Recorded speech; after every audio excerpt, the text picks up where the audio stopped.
Eu fiz um vídeo hoje falando sobre a diferença, da morada de Deus nos homens no tempo de Paulo e depois do ano 70. Aí tem pessoas que tá com dúvida, tem dúvida. Ele acha que a morada do Espírito Santo sempre foi a mesma, Não, porque nos dias de Paulo, quantas passagens bíblicas tem que Paulo fala que Cristo estava à direita de Deus Pai, do Todo-Poderoso. E o próprio Paulo fala em Efésios 2:22, que os gentios, juntamente com os outros, quer dizer, com os judeus, estavam sendo preparados para serem morada de Deus no Espírito.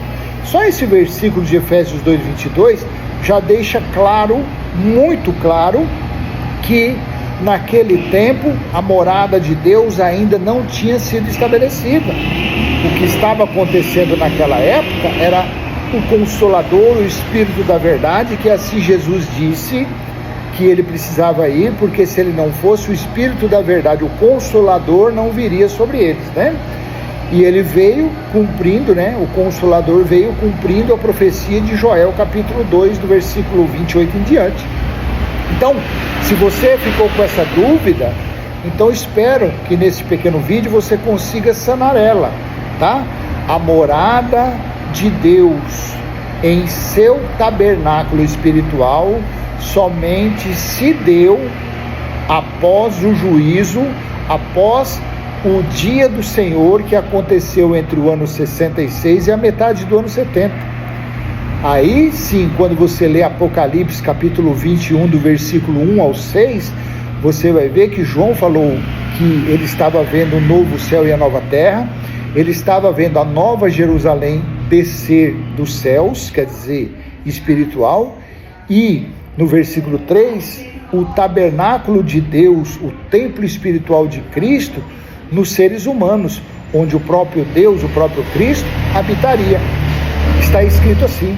Então, só se deu essa morada eterna graças ao cumprimento do quê? Do Evangelho. Quando ele passou a ser eterno, como está lá em Apocalipse 14:6, ele se tornou um Evangelho eterno, porque Evangelho foi o reino de Cristo estabelecido eternamente, que durará de séculos e séculos, de geração em geração, sem fim.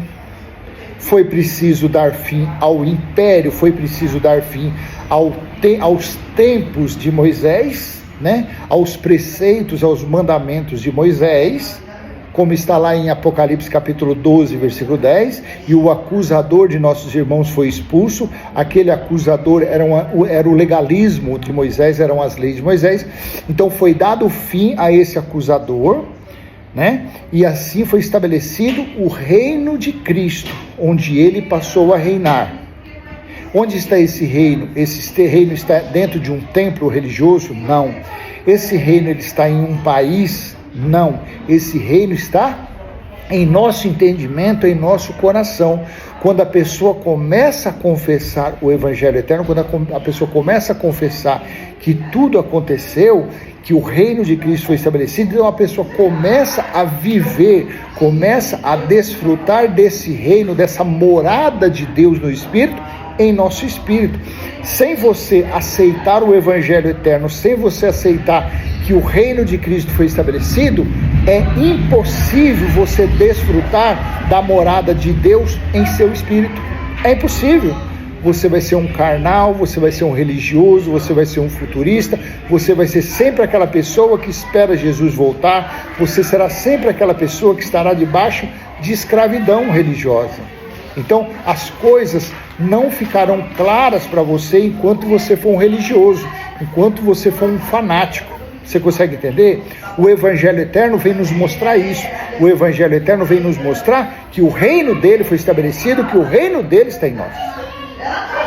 Assim como está no seu próximo, assim como está no seu inimigo, assim como está, se você é uma pessoa de posse, está na pessoa menos favorecida, está em todos. Porque em Apocalipse 21:3, assim está escrito: eis o tabernáculo de Deus com os seres humanos. Não tem diferença judeu, nem grego, nem africano, nem pobre, nem rico, nem nada. Inclusive, quando você vai lá em Jeremias, no capítulo 31, do versículo 31 ao 34, você vê naquela profecia, quando Deus falou que depois daqueles dias, todos conheceriam dele, não precisaria mais ninguém falar dele, porque todos o conheceriam. Por quê? Porque ele estaria ele estaria morando nos espíritos das pessoas, tá bom? Então vou deixar essa pequena mensagem, esse complemento dessa mensagem. E se você acha que foi útil, curte, comenta, compartilha, se inscreve, ativa o sininho. Até a próxima, se assim o Pai do nosso Espírito que habita em nosso coração permitir. Tchau, tchau.